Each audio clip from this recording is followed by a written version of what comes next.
Joining us now with reaction, former Clinton pollster advisor Mark Penn, California Congressman Darrell Issa, Fox News contributor Tammy Bruce. Good to see you all. Congressman Issa, you were in there. Hopefully we'll get the transcript tomorrow. I just went over the problems with these FISA applications. Is it true the bulk of information came from the dossier that Christopher Steele doesn't even stand by? That's exactly right, that it not only came from the dossier, but as you know, Christopher Steele hasn't been in Russia in 20 years. So even the people, the unknown people responsible for it, could easily have, in fact, been agents of the Russian government, which would mean that Hillary Clinton is the one guilty of the so-called collusion. Well, that's a great irony there. You have been very critical, Mark Penn, of this process from the get-go here, as you should be. I believe if we have a dual justice system, I'm looking at taxi medallions, I'm looking at loan applications, I'm looking at tax violations. I'm not seeing any collusion here at all. This has gone so far. But I do see issues with Russia with Uranium One. And that is that we had a spy within that network.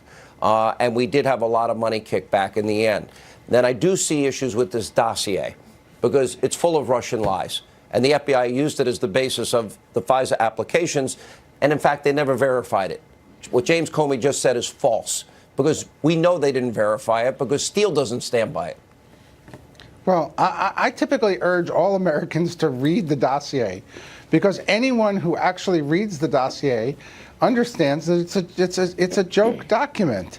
It's a document filled with nonsense that couldn't possibly be true, that almost reads like an April Fool's joke.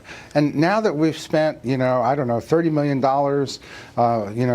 investigated almost everyone in a campaign in the administration, there's still no evidence of anything that one would call collusion, and certainly not related to the individual case. If anything, we're drifting more and more back to Monica Lewinsky days by talking about payments to Stormy Daniels and trying to take payments that are clearly not, campaign related under the definitions that have been ruled by the FEC and try to turn those into crimes that you associate the president with. It's that whole creep of the special counsel to get the president all over again. And Tammy, it seems that Greg Jarrett explained it very well in terms of the law. And I watched the hysteria on TV and they're saying campaign finance violations.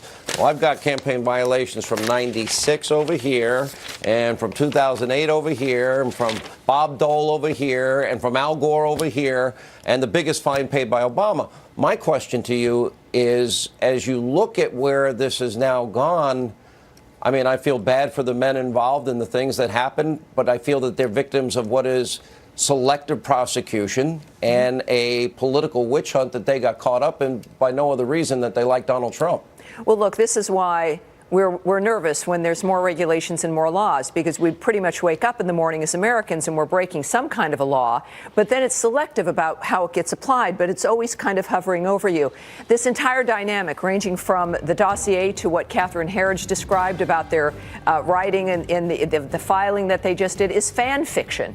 And we're talking about criminal justice reform on one hand from the Trump administration, of course, and the American people see this fraud, this hoax being unleashed upon people in Washington, but we experience it also at the local level in our daily lives, whether it's the disenfranchised or people of color.